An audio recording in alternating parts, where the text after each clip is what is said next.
This is the Yay. I'm Reg Clay. And Norman G. This is the Yay, where we talk about life in the theater and the theater of life. Yay! As always, the Yay is sponsored by Central Works, a new play theater headed up by Gary Graves and Jan Sleifler. Central Works, reinventing theater one play at a time. And I hope everyone is enjoying the new graphics and the new artwork that I did. You know, something to celebrate February. It was a little too dark. I was like, let's spruce it up. And beautiful. The one that I saw online had a beautiful yay, a clear yay with people's pictures. Exactly. Pictures of the people that we've had on. And our latest guest, a couple that I've been dying to get on the Yay for such a long time, Chuck Lacson and Julie Kuwabara. How are you folks doing? Great. Good. We are so happy, and you guys are incredibly talented. So, as I've said before, the month of February will be about love in theater, how people have gotten together in theater and how people are managing their relationships and also their careers. And so this is perfect. This is a great way to kick it off. And like I said, I'm so glad to have you guys on. Norman, as I begin every podcast, how was your week? Well, like I said, I was saying before we started, I've just started this sculpting class. I'll be modeling for a sculpting class for the rest of the spring. And most of it, at least half of it, will be here. So right before we do the podcast, I'll be doing that, and then I'll put my clothes back on and hello, everybody. Now, see, I would cheat. I would basically do do a pose and then do a screen capture and then just post that because you have to stay still, right? Use that technology. You got to use that technology. Well, and it's really hard because the point of sculpture is to work in 3 dimensions, and this is 2-dimensional. There's just no getting around it. So we will do some live ones, and those are going to be tricky days because I'll be going to the College of Marin first thing in the morning, Saturday morning. So we'll figure out what we're going to do with scheduling on the Yay. Oh, sure. No problem. Julie and Chuck, how are you guys doing? I asked you off mic, how are you handling things, amid COVID-19? I asked if you guys had gotten your shots yet. Everyone's on a waiting list. I keep on seeing these posts from Gavin Newsom saying, we'll get it soon. And we're going to transfer the Oakland Coliseum into, a vaccine depository. So how are you guys handling life in COVID-19? Well, I feel like I think we finally adjusted a lot more than last year. We have our own little apartment and be able to have our own little offices, right? So we can do our own projects, then come together during lunch and dinner and stuff. So it's been a bit. We had a period last year where we tried every spot in the house. Am I going to work here? Am I going to work there? Dining room table and all that stuff. And so we're kind of nomadic within our own apartment. And then now we finally kind of found our spots. And it's been really nice. And it's always nice to spend, all the time with your significant other, without killing each other. It's been lovely. So you guys, do you have pets? We had. We did. We had, yes. Did. Yeah. Oh, sadly, no. Yeah, well, sadly, we had to send. We rescued a senior a little over a year ago. Actually, a couple of them, and then the last one spent the entire quarantine year with us. Last year, basically, kept us sane. Took me for walks. Took me for walks through the day. But then after quarantine hit, on January 1st, he said, "Okay, I'm done. I got to take a rest." Went off to heaven. So. Thanks, Teddy. We love you. Thank you for getting us through 2020. Thank you. No, I just asked because I hear people's pets are going crazy with them at home all the time. It's like, what are you doing here? You're supposed to feed me and get out of here. It's like I was supposed to bring in some other animals. We're going to have a weed party. Damn, you guys are here. Or whatever. Yeah. But you guys haven't killed each other, you guys, because I hear about couples, it's like, oh my God, can you just get out of the house? But you guys haven't tore each other's hairs apart or anything like that, huh?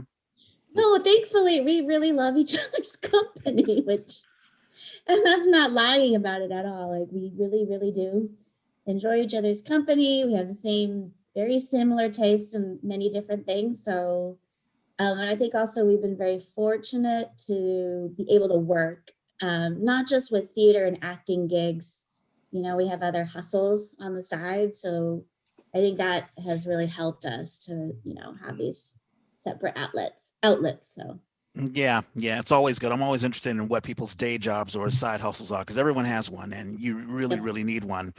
There have been a couple of current events. I'm not going to get too deep into current events. I mean, there's Kyle Rittenhouse. This is the 17-year-old who, committed the mass shootings, Mhm.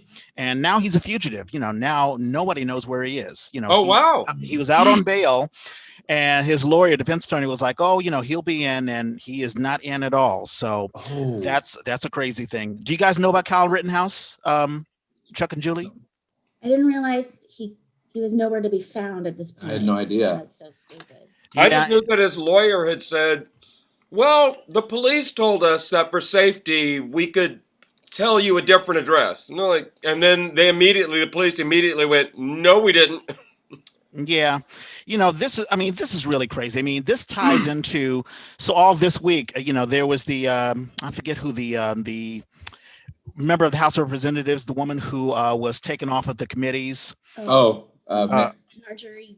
That's right, Marjorie. yeah, Marjorie Green, Jewish Yeah. Taylor. lasers, Yep. Marjorie Green. Yeah, yeah, the Karen, I forget the Congresswoman Karen. But in any case, you have these right-wing folks. I mean, Kyle Rittenhouse, his parents are right-wingers or whatever, and you think, okay, Trump is out of the White House, so we don't have to deal with this anymore.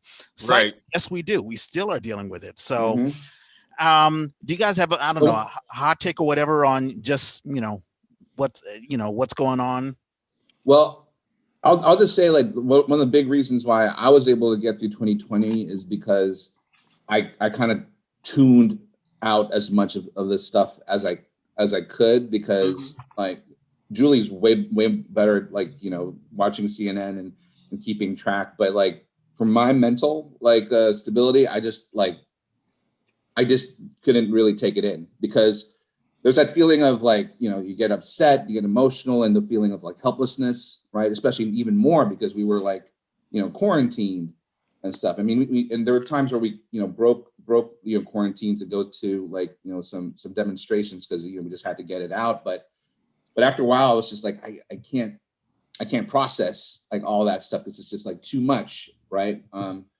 But just to answer your question from about how the idea of like things stopping just because Trump's out, I mean, like, there's no way. I mean, at least Trump won't be the focal point, but it's the reality of just like so many people, the awareness of so many people like thinking that much differently than you. Like, again, our bubble's kind of been burst a bit, and we have this visibility of like, half of America, kind of sides was okay with him up there, and just having that sit with you.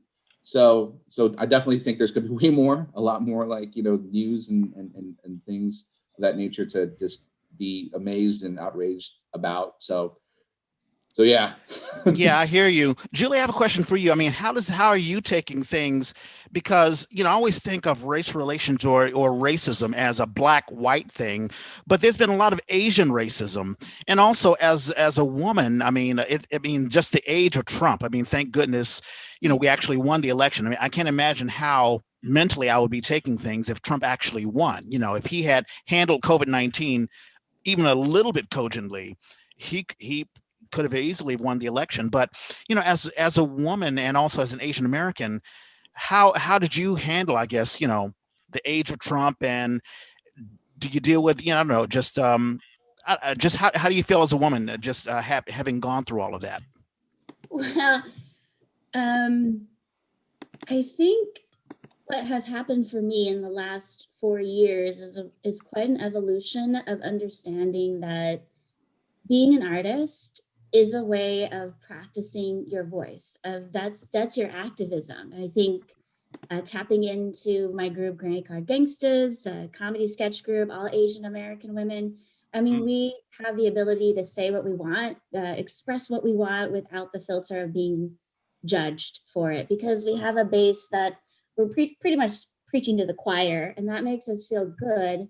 But also, there's a sense of community within other women groups, but also minority groups, also understanding now in this age of post-Trump, Black Lives Movement, all of these things coming together, that as a minority, we all have to come together to realize that white patriarchy, the white supremacy thinking doesn't serve all of us, and it hasn't served all of us. But for Asians in particular, and this is my own personal belief, I don't speak on behalf of everybody, but we have seen the benefits of writing it out, of like just going under the radar, not being troubled.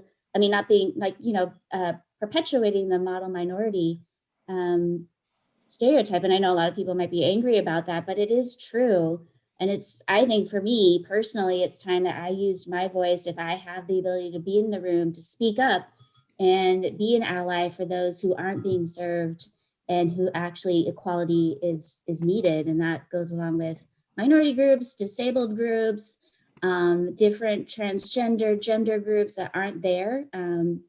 So for me, it's been quite an evolution. I left Google about 2 years ago, and now I've found a place working with groups like the Center for Cultural Power, Studio Pathways. These are groups that want to break white supremacy frameworks that have all kind of like shackled all of us in particular, but really embracing and creating new cultural narratives. So Wow. that's me in a nutshell. No, that's awesome. Did you say that you worked at Google? You work at Google? I did. I left. I wasn't happy. I needed a new thing, and I think I found it now. So yeah. Well, right on. Yeah, we'll learn all about that. As a matter of fact, now's a good time. Let's get into an origin story, I guess. Well, ladies first, Julie. How did you, Julie? How did you get involved in theater? Where were you born and raised? I was born and raised here in the Bay, Hayward, California. Hey. Yep. Right at the Kaiser on Hesperia Boulevard. Went to school, Eden Gardens, Martin Luther King, Ochoa Junior High School, Moreau Catholic. Went to college, UC Santa Barbara. UC Santa Barbara, I got some exposure to Asian American literature. There was a theater class there. Got involved with that, thought it was really fun.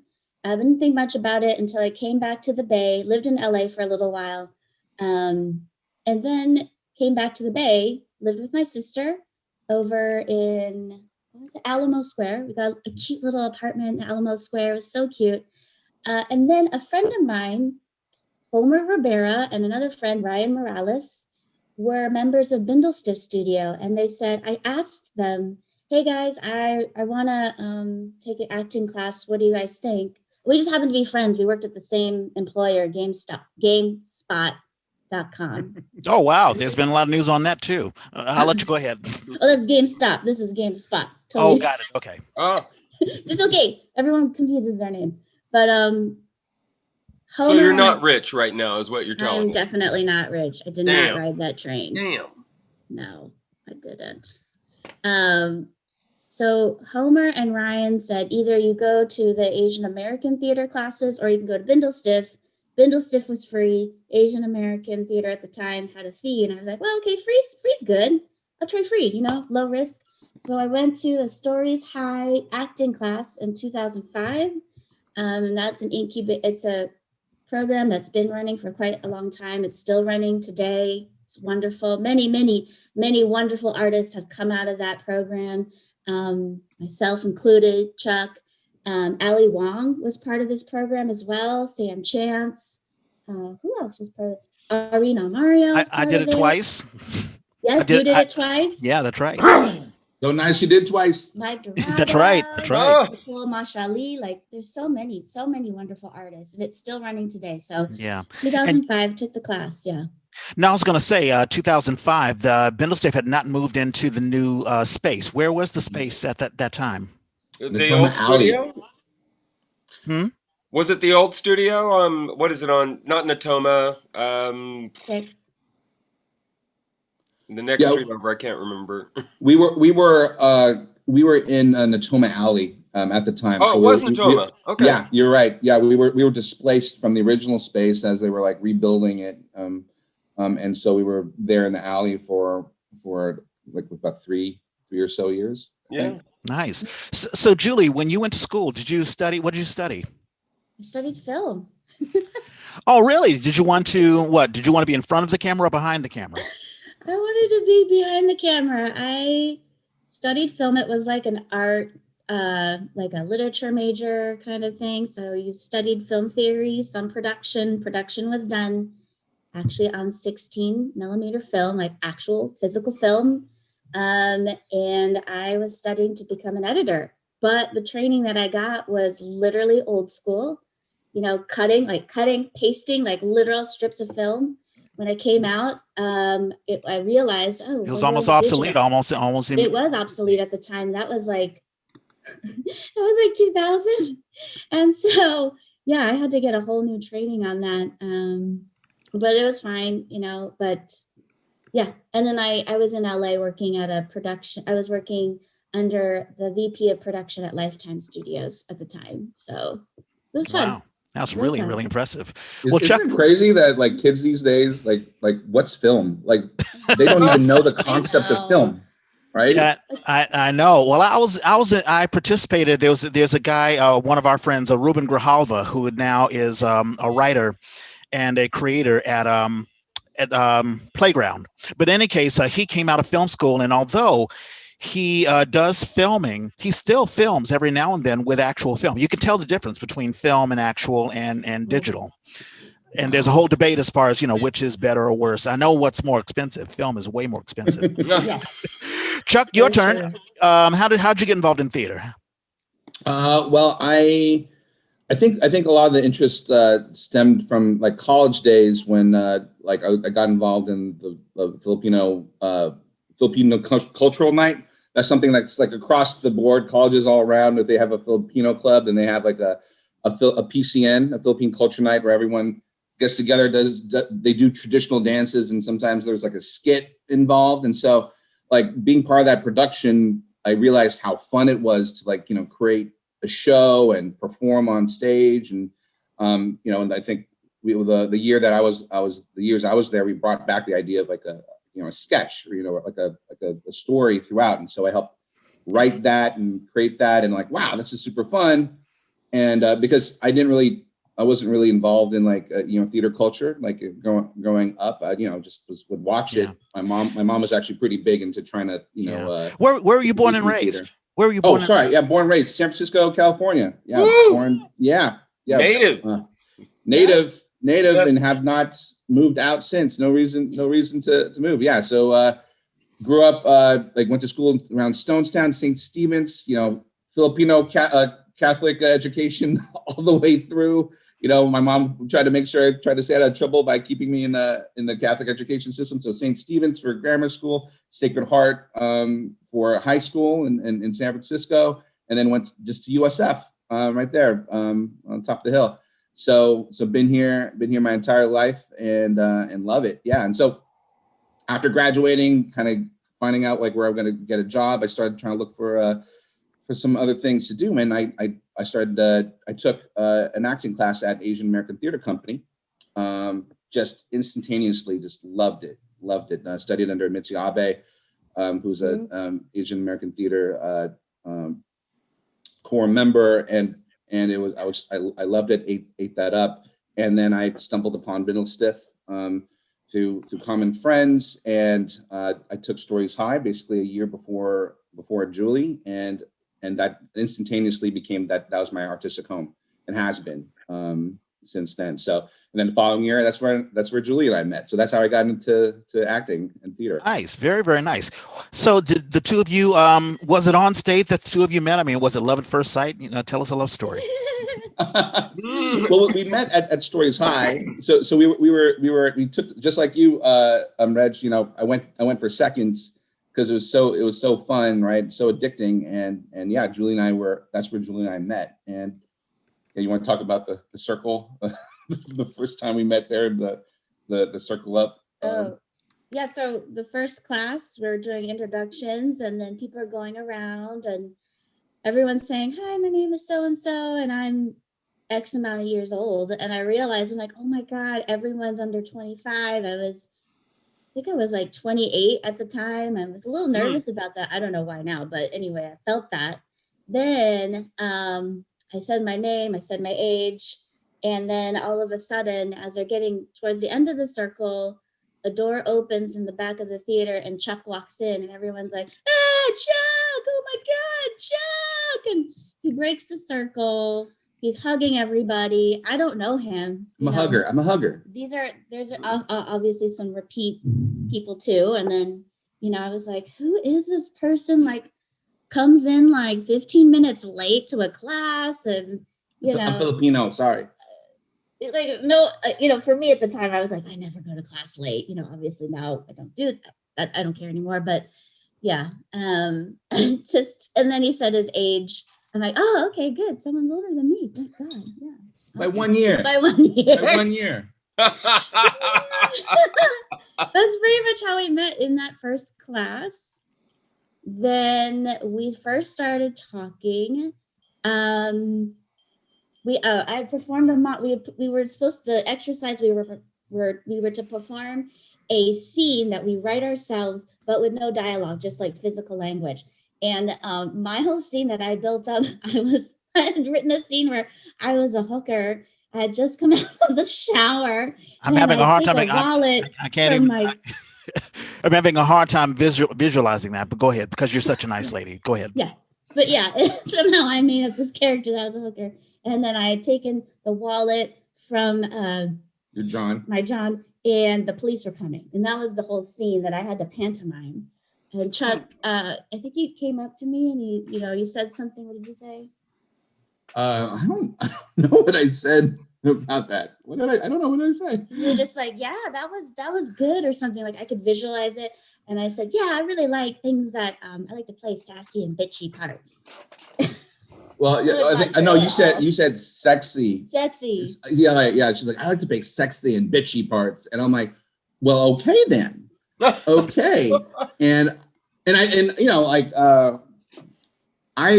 actually wasn't really like when it came to like Bindlestiff and acting and all that stuff, I really came to it like church, like I wasn't trying to date within the circle and stuff, because I just really loved the craft, and I just wanted to focus on doing that, even though in theater you're just always surrounded by beautiful, talented people. In my mind, I was just like, no, this is just all about like doing this and keeping focused. And then, but that's when I kind of like realized like oh I was like, oh, she seems really interesting, but it was one of those though, like chill out, that's fine, just talk to her, make a friend, don't cross the line, So that was kind of like one of our first interactions there at the class. And and then we exchanged emails because our bigger project was to create a scene with a partner, and you had to find scenes. And scene partner. Yeah, I was having a hard time finding actual scenes to perform. So Chuck was nice enough to like, oh, I have some, like, I'll share it with you over email. Mm-hmm. And then that's pretty much how it flourished, through emails and exchanging, things that we liked. And then we eventually decided, oh, well, let's hang out, see a movie. Well, the one thing too, like I found out that she worked for a video game website, right? GameSpot. She worked for GameSpot. And I know you're a video gamer. Yes. Yeah. Well, I've been working for PlayStation for the past like 20 years. And so like I instantly like found like, oh my gosh, I work for PlayStation. When she told me that I work for PlayStation, that did not win me any points. She's like, I said, I work for PlayStation. And she was like, nice. Yeah, that's nice. I'm like, oh, okay. Well, anyway, I'll send you some scenes and all that stuff. You're being tough, Julie. You're being tough. I was not a video game person until I started that job. So, and like the whole thing was like, okay. Yeah. Was not impressed. Definitely was not impressed. Yeah, but yeah, then if you remember like chatting with folks on email and like realizing how much you have in common, like found out how much you love movies, being a film student. Like I loved cinema, right? And would be able to say, wow, this is someone I can really talk to about film. We found out how much we love like musicals and whatnot. You know, she was a big fan of Wicked. We both found out how much we were like obsessed with Avenue Q. So that was it. That was a huge thing. And I was like, wow, everything I like, this woman likes. Like, and it was just one of those things that was undeniable, right? You just like, no matter how much, I didn't want to like date within, the acting pool. I'm like, this is tough to ignore, like how much we have in common and how much we gel and stuff. So, did you feel the same way, Julie? I did. I really found that we had a real good connection. And then I was telling my sister about it because we were living together at the time. And she was very skeptical because she was like, let me get this straight. You met him in an acting class that you're taking. I was like, yeah. He's Asian. I was like, yeah. He likes musicals. Mm-hmm. Yeah, he likes indie films. Yeah. Okay, well, it sounds like he could be your gay best friend, Julie. I was like, no. Wait. Really? You think so? She's like, yeah, it could be. I'm like, oh, okay. So then, yeah, I mean, he's not. I wasn't. He's still my best I friend. wasn't. Yeah. So and even if he was, that it would have been a great relationship too. Oh, it would have been fabulous. It would have been on a different episode for you. Yeah. No. That was been like this. It's the bestie series. Hi, everyone. No. I mean, it's wonderful. I mean, it puts a smile on my face, and I think you should just the fact that two people coming together, and there is that stereotype of, oh goodness, there's a guy and he's involved in theater and he likes musicals, okay, and it's one of those things you have to tell. I've had to tell parents and friends who ever listen. Okay, I'm straight. Okay, it's not. I like musicals. I like Sondheim. You have these different tastes. It's okay, people. Don't be scared of it. Right. Like if you're a guy in theater, then it's either you're gay or you're messing around with everybody. Right. You're just getting into like the shark in the fish tank or whatever. But the cool thing about Bindlestiff is there is that wonderful community environment. I mean, when I was involved with Bindlestiff in 2011 the first time, it was almost immediate. And as a matter of fact, Norman, you're the one who connected me to Bindlestiff because Alan Casmorio needed a black actor. He went to you, and then you referred me to him. Yay! Yeah. So I don't know if you remember that connection, but thanks, Norman. Thanks for sending us the. It's all my fault. All your fault. But in 2011, when you guys moved into the new space. I mean, such energy. I mean, there were just so much people. And I think you were there. I mean, there have been a couple of times where I've been in Bindlestiff, and Chuck, you were doing other things. But I think the both of you were doing different things. But I think in 2011, you were there, right? Oh, definitely. Yeah. Yeah. Yeah, we got to the were you in the story size as well? No. That's the one where you played the priest, right? Yeah. And then Reg, that's where we had to get that big bass. Yeah, I'm still. No. I know, but we don't have to talk about that one. That's a good story to share. To make a long story short, the bass got destroyed. I handed it to a stagehand. Oh no! Yeah. Oh wow! Just one of those things. Like a stand-up bass? Yes. Yes. Poor Alan. I still remember Alan Manalo's face. Just whatever.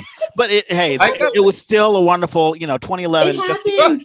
It happened. I'm sorry to bring it up, Reg. I'm sorry. It's all good. It's all good. I got theater war stories. You gotta. That's all part of it. Theater war stories. I mean, we're gonna have we should have a segment on that because I'm sure everyone has stories. No, I got to see a bass. That would be an amazing. Not destroyed, but broken. I saw this bass get broken 2 summers ago. We had a live bass in a show. And we were up on a platform, and the bass went over, and the neck cracked. And all you heard, and the bass player was the nicest guy, but suddenly you just heard this loud, fuck! And we all turned to look, and he dropped to his knees, and everybody ran over there, and he wasn't hurt. He was just that, distressed. The production ended up helping to pay for his, they repaired it pretty easily because it was just the neck. That was good, but the emotional damage. That moment, no, because everybody's standing there.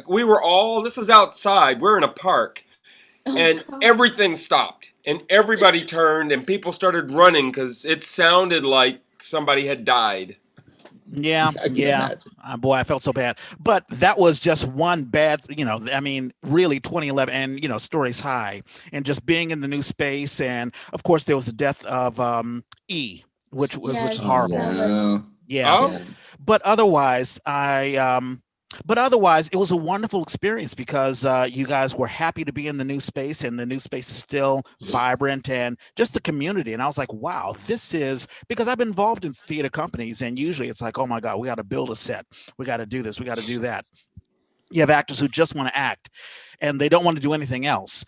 But with Bindlestiff, everyone is involved in everything, and there was such tremendous energy. What does Bindlestiff mean to the both of you? Oh, that's a big question. Yeah. Well, I think it's our family first and foremost. It's our art family.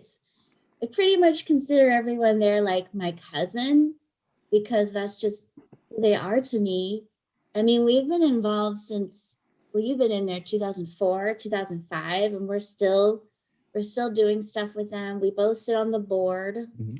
So yay. we're very much invested in, continuing the legacy of Bindlestiff. I mean, it's a community of artists coming together. I love that we incubate many, many different kinds of artists, and a lot of them get their start here with Bindlestiff, and then they go off and they do many amazing things. They go and work at other. I mean, Jed Presario is one that was Mm-hmm. born out of Yeah, Bindlestiff, and now Crystal covers. Piemonte Jong is she's equity Yeah. now and doing Yes, great Yeah. things. Crystal. Many, many actors have come through our stage. What is it like Tossie, Yeah. Olivastro, Jeffrey Catabasco, Lowe. Jeffrey Jeffrey yeah, Lowe Lowe. yeah. Jeffrey Lowe came to us when he was starting starting out. out. Yeah.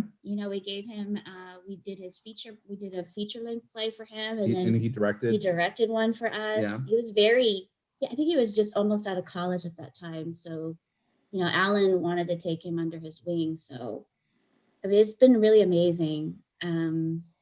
I love it because our audience that comes to see our shows are people that look like us, and I know Reg and Norman, you can speak to this. Like when we go outside and we're performing at all the other wonderful theater houses, they do great work, but sometimes the audience doesn't reflect, who you might want to Usually, be yeah. performing for. And I often question, like, why am I doing this story? Like, who am I doing this for? Like, obviously me, yes, I love it, but am I telling it to the people that I want to tell it to? And so when I look at Bindlestiff's audience makeup, I mean, it's so unique, honestly. Like we get people from all Asian, it's mostly Asian American. It's folks who are in college. We get the younger folks, we've got older folks coming in, but it's really a unique experience to be on that stage. I know Reg, you've been on our stage, so you can vouch for that. But Oh, I oh, think absolutely. Yeah, yeah, yeah.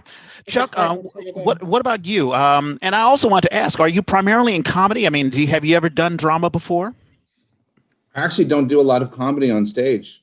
Oh, It's that that's I that's guess shocking.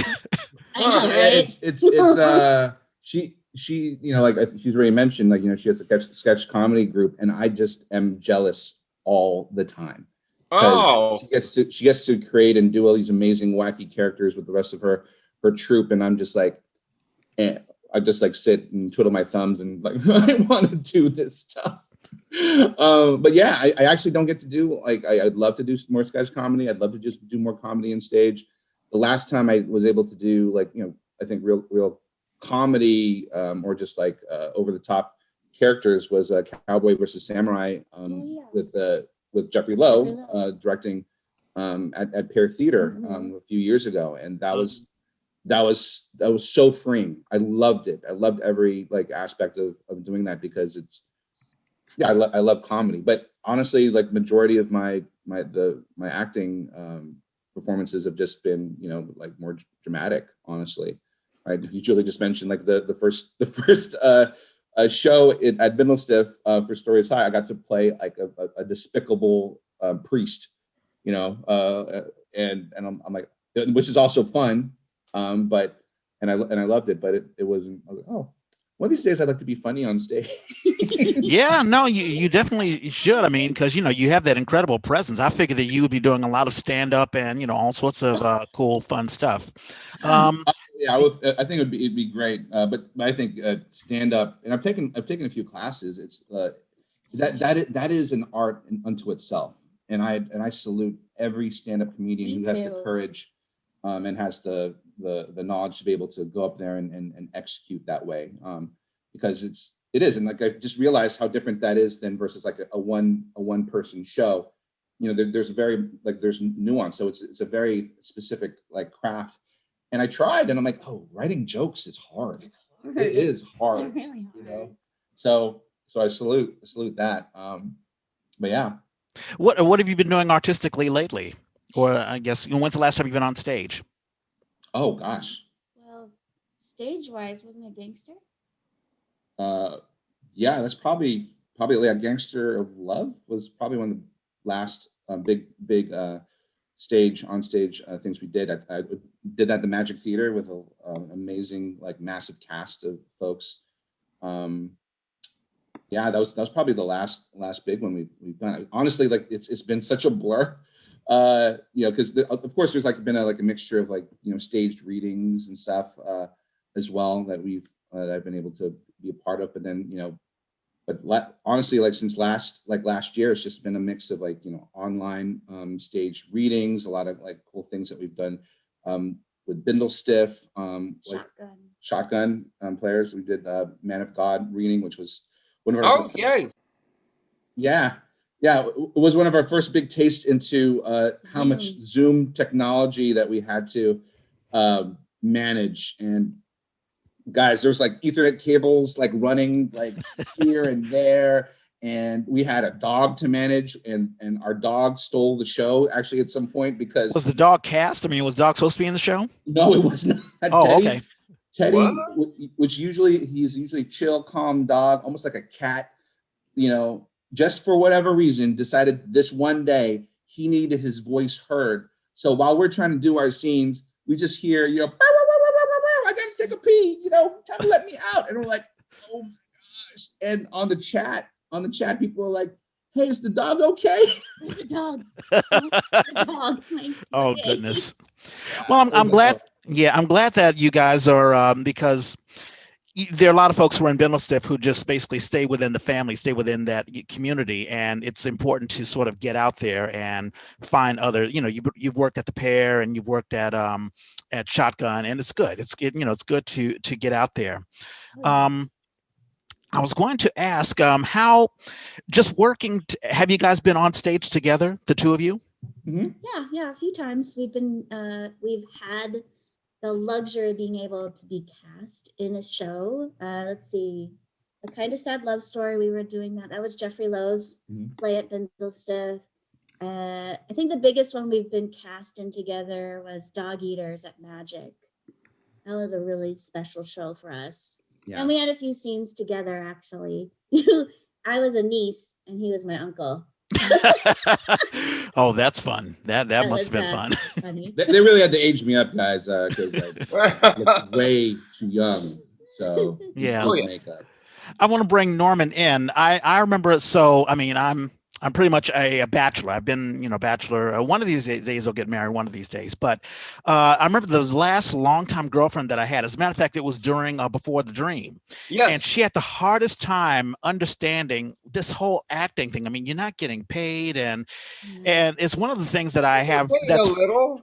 Well, sure, but I mean, she's thinking nothing to pay the rent or anything like that, and it's hard for people, especially within relationships, to understand why the theater thing, why invest so much time and energy and all of that stuff. I mean, was it a hard sell, Norman? Has Mara ever said, why are you doing this? I mean, she's involved in the arts as well. Well, so that's two different questions, because the money side of it, nobody understands and it doesn't make sense. And so anytime you get into that conversation, if you're not smart enough to sort of step around that puddle, it just gets messy. But the other part is because she's an artist. I mean, it was easy for us to date because we were both artists. She's a musician. And it was easy for me to go, oh, I understand that I come second. Like that is what you are. That's who you are. Yeah. And that's the way I've always felt. This is who I am. This is what Yeah. I do. You have to fit into my world. And it was neat to find out that our worlds could fit together. Yeah. So okay. So no issues. How about the two of you? I mean, I'm sure. I mean, every time I think of the two of you, I think of you as just being happily and bubbly and whatever. But I'm sure there are some times where you two bump heads or whatever. But No, you're actually pretty right, Reg. We're happy and bubbly all the time. It's disgusting. Perpetual It really is for the disgusting. entire 10 years. Yeah. Yeah, Hey. it literally is. It's like, I was like, should we invent a fight? Because this is we got to get some texture in this. It's really, But have there been times where, I don't know, theater may have gotten in the way of just your personal relationships for any reason? Let's say, I don't know, someone needs to cook dinner and, who's it going to be? And I don't know, just, late night tech where you're coming in at 12 midnight or something, for either one of you. Yeah, I assumed that this was going to be the question. This will be the question of the month: is how do you balance that? Exactly. I'm doing a project. Maybe you're also doing a project. Maybe you're not. How do you guys find that balance? We usually, so I think Norman, you framed it really beautifully of like just accepting who the other person is. Like that's who they are. This is what I do. Luckily, we met at a time where we were both like evolving as artists as well. So we could kind of, and we've been together ever since. Like there's been no break between the time that we met 2005. So we've been together since then. We usually check in with each other like once a part is offered to us, and then we'll like check in and say like, what do you think? Like, I really like it. Maybe if there's any hesitation, we'll bounce the ideas off of them. Like in particular though, like if there's ever a project where there's a lot of physical intimacy that might happen with other players, right? That's something we need to talk about to make sure each one of us is comfortable with that. Luckily that hasn't come up. Like we just haven't been offered those kinds of opportunities, but that's something we would talk about. Oh, actually, you know what? twice. I've auditioned for parts where it was clearly called out, like there would be physical intimacy here, like you need to be comfortable with that. So I even talked to Chuck about before I even auditioned, like this is something I'm interested in, but it has this. Like, are you going to be okay with this? Like, what are some things I should think about? And I just say no. No. Pick another part. Okay, well, I'm gonna audition That's anyway. always a good place to start the negotiation. Start with no, and then I did it anyway. Draw a line in the sand, Norman. No. I'm gonna say offer now. good stuff. Well, what about if I do this? What if I make sure dinner's always on the table before I leave? I mean, if I show a boob, is it that much big of a deal? Like, it's just a boob. Who cares? It's just a bedroom scene or two. Yeah, it's just my butt crack. No one's gonna. Oh Lord! I care about the butt crack. Yeah. I have a quick story before we get into Chuck's reaction to that. So I did, of course, statements. I did statements, and that's an 8th of Fugard piece, and both me and my love interest is naked. And during the rehearsal, she brought her husband in to sort of introduce the two of us. Like, well, I got to introduce you to my husband and whatever. Yeah, you remember that, Norman, because I know Val Hendrickson. Yeah. Yeah, exactly. So and Lorraine, I know Lorraine. Yes. Yeah, I wonder where Lorraine is these days. Any case, I do too. They were in New York, and then I thought they came back. Not sure. Yeah. So Chuck, how do you deal with that? I mean, what has the conversation been on from your end? I mean, not just, like say Julie gets a part, but let's say you may get a part or you may get a part. It may not be deal with intimacy, but it may just deal with time. It's like, well, listen, I got to come in at, I've got a long rehearsal schedule and I'll be back in at midnight or something like that. Well, I think well, in general, like, because both of us know the life and like the amount of the times that we have to come in and out because of stuff, we already know the deal. As long as like things are covered and we're balanced, I think we're a really good team, and we're able to like make concessions and work harder in different areas to make sure that the other person can succeed in whatever they're doing. So we're very lucky to be able to have that sort of teamwork. And luckily things haven't really like conflicted, much, because even if she has a production and I have a production, like the only time where it's gotten kind of weird is if we had to take care of our dog, you know, and how are we going to do that and balance and stuff like that, you know. And so that has been relatively easy to manage, and you know, I get a lot of joy like seeing her do her thing, and so making sure that she can do that and seeing her shine, I mean, that brings me a lot of joy. So even though it might be more inconvenient, you know, to make things work, it's all good, because like boom, she gets to do that. And I think I feel the same way like from her. You know, she's always been really, really cool. And then I actually like, bring up the early in our relationship before we got married, I actually had a part. I was actually in an earlier production of Cowboy versus Samurai where I played the romantic lead. Oh, yeah. And we had to, you know, there was a kissing scene. You know, it's a simple kiss, but you know, we're dating and all that stuff. And so like, yeah, there's gonna be, you know, a scene. Are you okay with that? And she was like, yeah, it's fine, super supportive and all that stuff. But what was funny is just like you know, when our friends, like her friends, went and watched the show, you're like, oh my gosh. Oh Oh no. my gosh, the betrayal. Like, No. Julie, did you know about this? Yes, it's fine. Like, what's the big, you know, Melissa? It was Melissa Lacson, who's an amazing actor. I was like, Yeah. she's great. Like, Yes. what? There's no big deal. It's fine. I'm Yeah. good. Although you said when you look down, right? I never watch it. Let's just say that I don't. Ah! You avert your I don't eyes. need to see it. Yeah. Not a big deal, but you close your eyes when it happens. You're right.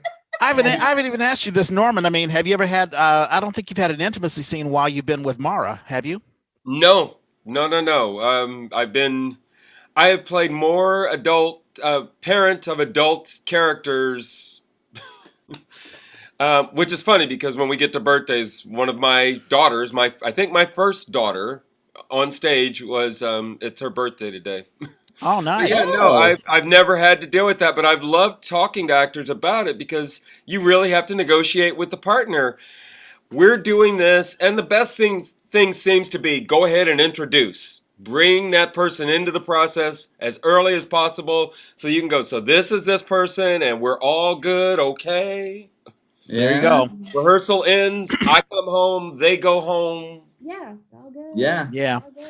Another. Actually, Go ahead. Go ahead. so just really quick, that actually brings up actually one of the most recent times I've been on stage was for Jeffrey Lowe again. He does this amazing thing called the Bench Project, that where small groups of actors come in. They do the very small sketches that kind of revolve around a bench. And the one that I did involved a scene where my partner, literally we had to just like do this crazy over the top makeout scene where we were just like, and like, you know, basically eating each other's faces and For she was, comedic like, for licking, comedic effect, right? yeah, for comedic effect, and like she was like licking my cheek and stuff like that. So I had to like have that discussion, but Julie, being, you know, part of like, you know, sketch comedy and everything, she's like, oh, that sounds hilarious.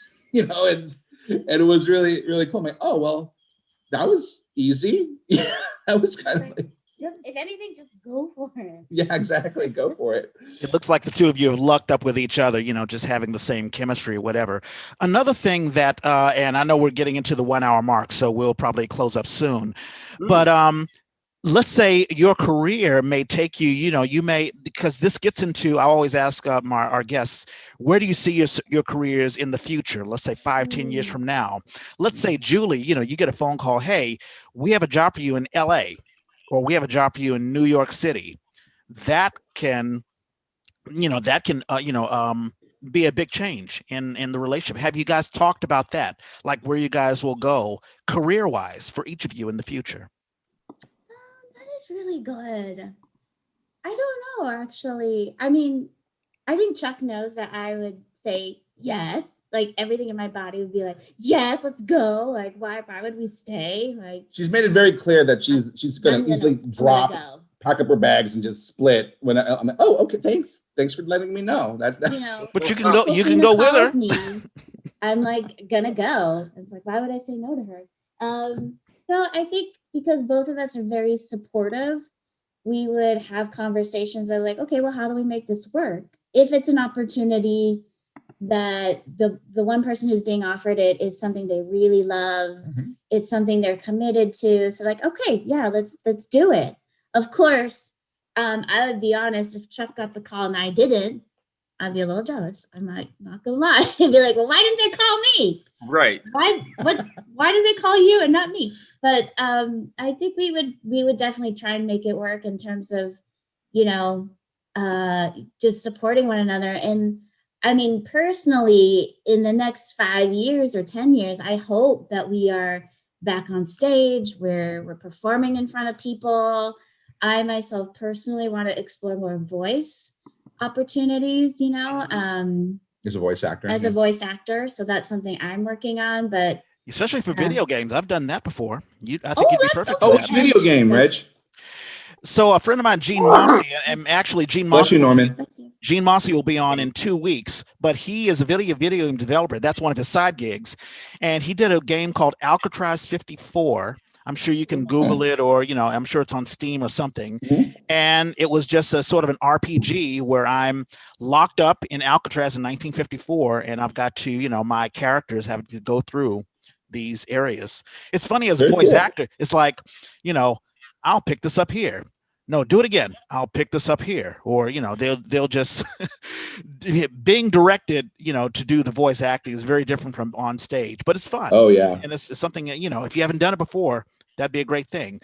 All those Meisner students are all about it. They'll just yeah, I'll say it. I'll say it 500 times for you. No problem. Yeah, exactly. Chuck, where do you see your career in 5 years? And let's say you get that magical phone calls like, hey, we want you to write or direct, or we want you on stage in New York. And, you know, how's that conversation going to be? Oh, I mean, I think it would be easy. Exactly. Like it's we're super supportive of each other. You know, both of us came into this, you know, at the same time, knowing the joy that that this craft gives us. And so if there are those opportunities, we are going to, I think she'd be super flexible if that happened. It's just, you know, like making sure we check the boxes of, like, you know, life, like, okay, are the bills going to be paid, and like, how's this going to happen, and just having those conversations and trying to make sure that those things work so this can happen, you know, like we would work as a family, as a team, to make sure, whether it's me or her, you know, we would do it. And then to answer your question about, like, you know, 10, 15 years from now, I'd love to be doing this like way more than I have. I'll be honest, like, when we're talking about side hustles, like, you know, acting, although, like, and that's in theater, like, that's my like my passion. Obviously it doesn't pay the bills. And so right now, especially now, like my core job is taking a lot more of what I'm doing these days. And so I'm not actively, you know, like, looking more for artistic opportunities and whatnot. I can't even, like, engage as much as I want to, like, in Bindlestiff. So the hope is, you know, after I've kind of hopefully, like, settled and I have some stability when it comes to, you know, keeping the lights on, I can just be an artist and focus on that, and not worry about, you know, getting food on the table as much. And, you know, and I have no aspirations to, like, you know, make it big in terms of, like, you know, I just want to do great, fun work that entertains people and tells really interesting stories. And as long as those opportunities are available, I'm going to be happy as a clam. I hear you. No, that's awesome. Norman, did you have one last question before we button things up?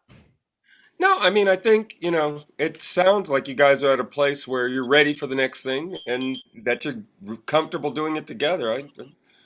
Yeah, I don't know what else to throw into that mix. No, it's fantastic, and it's so rare. I mean, I think even back to, there's so many couples who divorce, like, say, after 5, 6, 7 years or whatever, or, you know, they just, what do they call it? The 7-year itch, where, you know, they just can't stand each other for whatever reason. And you hear about the divorce rates, and it's so wonderful to see the two of you still giddy, still happy. I mean, I know you guys are older. I think you guys are in your 40s, but I mean, I can easily see you guys still in your 20s, and you still have that energy.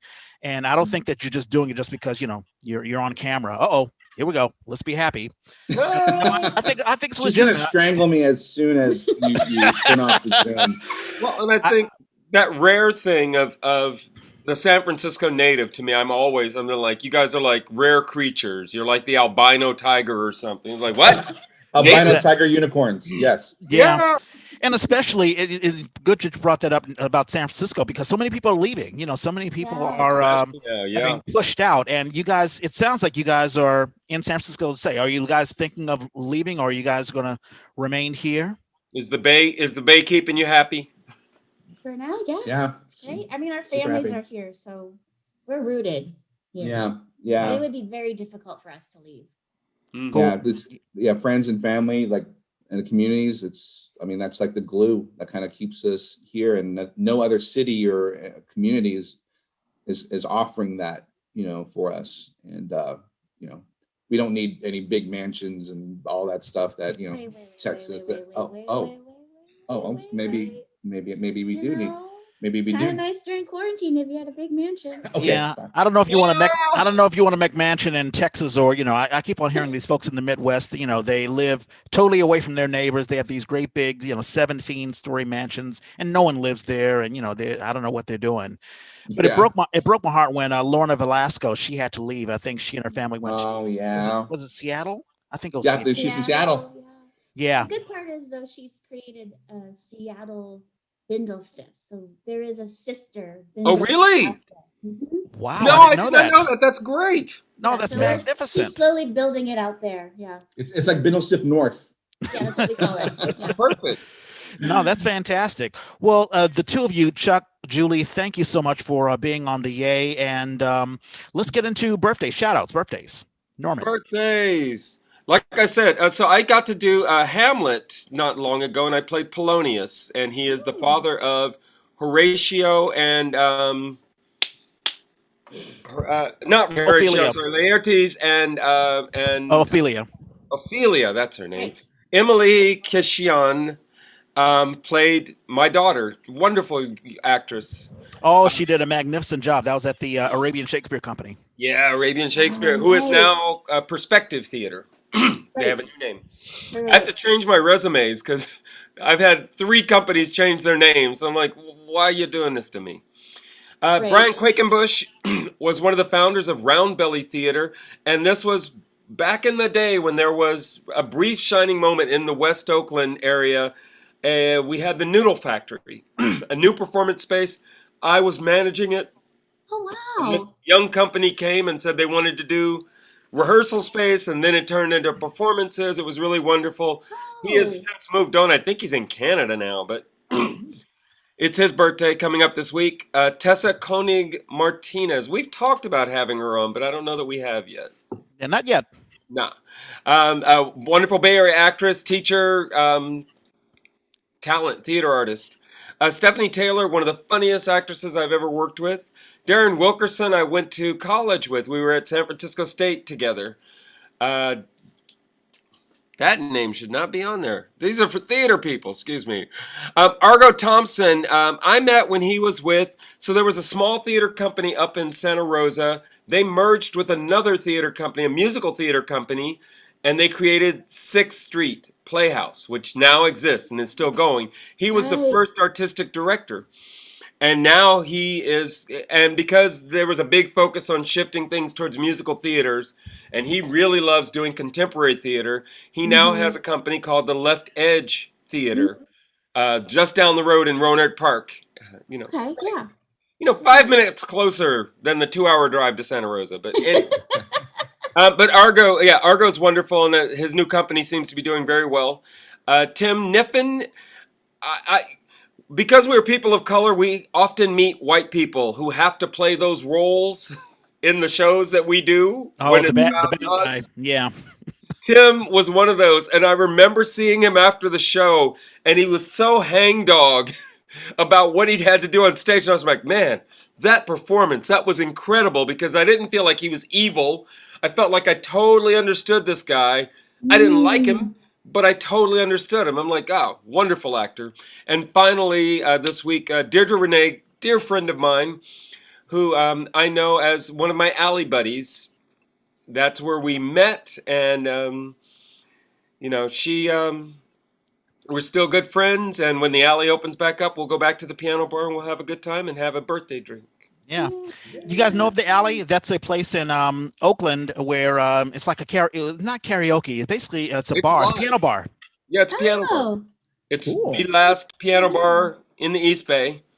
And it's funny, the pianists from there and Martuni's in San Francisco, yes.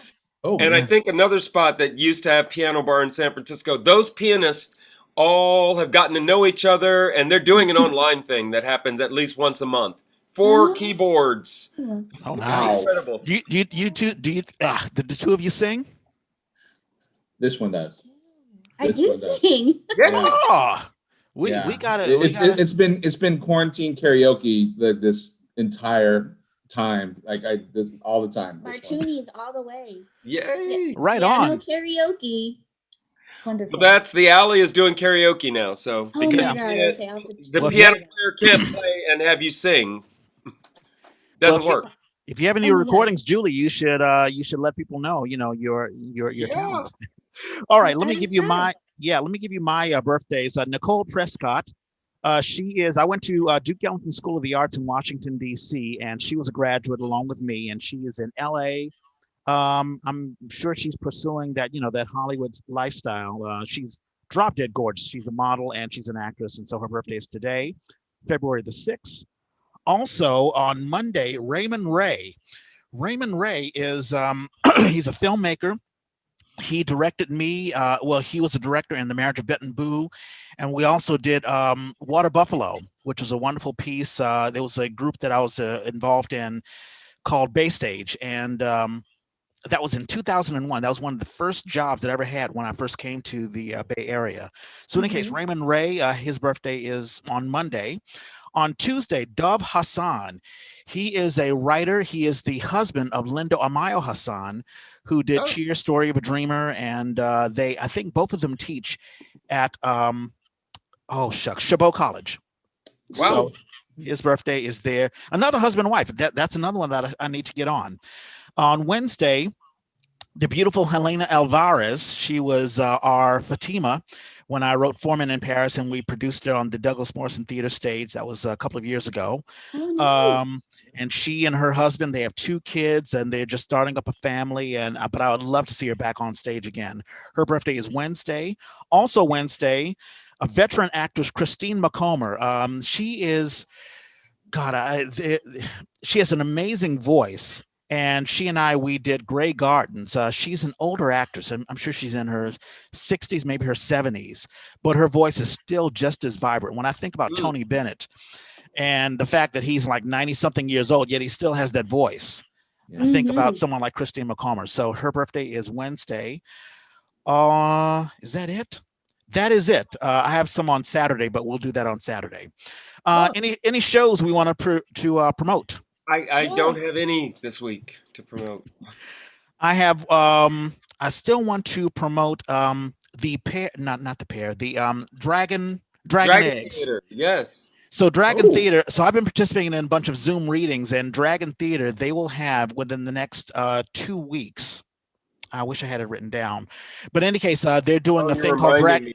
I do have it. Okay. Dragon Eggs, they're doing a special, I think we're doing 3 one-act plays via nice. Zoom, and I will be moderating it. And I think I have a bit role in one of them, a play written by Kimberly Ridgway. And so, and she's been just on fire, doing all sorts of really, really cool things, directing, acting, promoting things. She is totally on fire. She puts me in shame. In any case, Julie and Chuck, are you guys anything coming up that people should know about? Yeah, so Bindlestiff has a show coming up called New. It is a variety show. It'll be showcasing a few of the troupes that are part of Bindlestiff. The Granny Card Gangsters will be making an appearance there. So it's an all new sketch. So if you want to check it out, there'll be musical performances as well. And this is all, we're raising funds for one of our members, Jamie Malice, who lost a family member during COVID a few months ago. So this is a fundraiser for her and her family. This is the New show, February 13th. I think I should know this, but we start at 7 p.m., 8 o'clock. I'm not sure, but bindlestiffstudio.org, and you can get more of that information. And I'd also like to give a birthday shout out to one of our founding members, Ava Tong. Ava Tong. Her birthday is on Valentine's Day. February 14th. Go she Ava. She is one of our founding members of Granite Car Gangstas. That And is also, cool. Chuck's Lola turned 106 last Wednesday. Oh, yeah, right on. That's fantastic. 106. Wow. Sabrina, love Yeah. you. Is she in is she in the Philippines or here? She's in Manila. Yeah, she's in Manila living that that high life over there. Ooh. Wow. No, 106. That's a blessing. That really is a blessing. That's fantastic. Yeah, we're super blessed. And I want to also like promote and I don't know if it's been mentioned your show before, but our digital stories is a series of amazing online pieces that's being produced on a normal cadence like every month. Jeffrey Lowe, Tassi Alastro, are some of the key members of that troupe who just keep on creating amazing art. So if anyone is interested, keep on seeing some amazing original content and performances, Our Digital Stories, check it out. Very cool. Just look it up online. Is that also on bindlestiff.org or is that something different? No, they have their own site. They have their own site. They have their own site. So it's a lot of amazing talent from here in the Bay, but also because of COVID, Jeffrey has this incredible network of right. You can reach out now. Yeah. No, it was great when we had Jeffrey on a couple of it must have been several months ago. But in any case, yeah, we'll have that and we'll have links so people don't have to search around. They'll just, it'll be on our Yay links. So people can check those out. For Love in the Time of COVID, performing February, they performed yesterday, performing the 12th at 7 and Saturday, February 13th at 2. I sent you the link for it. Is that the Dragon show? Is that through Dragon? Maybe that's the thing that I'm doing. I'm not sure. But yeah, I mean they're 3 1-acts, so I think so. Richard is in one, I think. Richard wrote at least one, I think. Richard Talavera? Talavera, yeah. Right on. That's when I was like, oh crap, I better make sure I pull this up. Yeah. One last thing. Yes. Lily Tongue Crystal, who right on. used to live here and now is running things at in Minnesota, right? Yeah, Minnesota. She has they just kicked off It's My Birthday. That's an online production, and we're super excited to go and watch that because it looks like a lot of cool, great, amazing talent. Jomar, who's also a Bay Area regular, is in it as well. So that's a show to check out as well. All right. Yeah. No. Lily Tongue Crystal is doing amazing work. And Norman, you were wonderful to connect her, and we had her on as a guest. So that was one of the great moments of the podcast. So, well, thank you so much, Julie and Chuck. Did you guys enjoy being on the show? Oh, sorry, Reg, you could pause there. Can you say that one more? I said, did you enjoy being on the show? Oh, this is a blast. Oh, amazing. This is a blast. Yes. Thank you so much. Come to those who wait. So exactly. I'm sorry we didn't do this earlier. This has been so fun. No, it's fine. And to be quite honest, you guys can do a podcast because you too. I mean, just the banter is just wonderful. I would totally listen to you guys for hours on end. That'd be a nice little side gig. Okay, Black History Month. Yes. Give you just a quick one. The first play published by a Black American was William Wells Brown's The Escape or A Leap from Freedom in 1858. Wow. 1858. Yeah. Pop quiz. Who was the president in 1858? I know this one. Oh, 1858. Pierce? Buchanan. James Buchanan. Whoa. I know. Nice pull. I'm a black nerd, history nerd. Wait a minute. Buchanan was president before Lincoln? Yes. Pierce was president before Buchanan. Exactly. Okay. Pierce was 14, Buchanan was 15, the only president to never marry, and then there was Lincoln. Wow. Norman, for that play that you just mentioned. So yes. Where was that produced during those times? I can't tell you. No, there's I on Facebook, if you folks are interested in Black history, I have in the past posted about every Black History Month, I've done a whole month of things. And this year, all I'm doing is just going back to those albums and going, this one, remember this one, just do this one. Yeah, and we'll do that throughout the EA. So we'll mix it with, like a love podcast, but also a mixture of Black History Month because both are Yeah. celebrated in February. All righty. Well, I don't want to keep you guys too long because it's a wonderful, beautiful day. Although we can't go out because of COVID, but we can at least Go look out, outside and enjoy the day. Yeah, exactly. We're doing like weekend hikes, like We're not going anywhere. on the regular now. So Mhm. we're trying to like, big open spaces. We're going to try to get there because during the week we are like stuck. So yeah, when there's sun, we're going to go out, like shake the legs up a bit, and hope you guys get your vitamin D as well. Yeah. Exactly. There you go. All righty. Well, many of you are watching this on YouTube. If you are, please like and subscribe, as the young folks always say. Post Smash comments. it. Give us. That's right. Smash it. Smash it. Give us a thumbs up or a thumb, or if there's some issues that you have with the show, let us know in the comments. If you're listening to us regularly on our podcast, we're on all podcast apps. We're on Spotify. We're on the podcast apps on Apple, that little purple app, and we're also on iTunes as well. If you are an Android user, you can go on SoundCloud.com. or just use the SoundCloud app and you will find us. The Yay was created by theater people for theater people. If you have a show you want to advertise, or if you just want to advertise yourself, let us know. Hit us up on Twitter, Instagram, Facebook. I'm at Red Space Clay. And I'm at Hoosier. Hoosier. Julie and Chuck, are you guys on Instagram, Twitter, anything like that?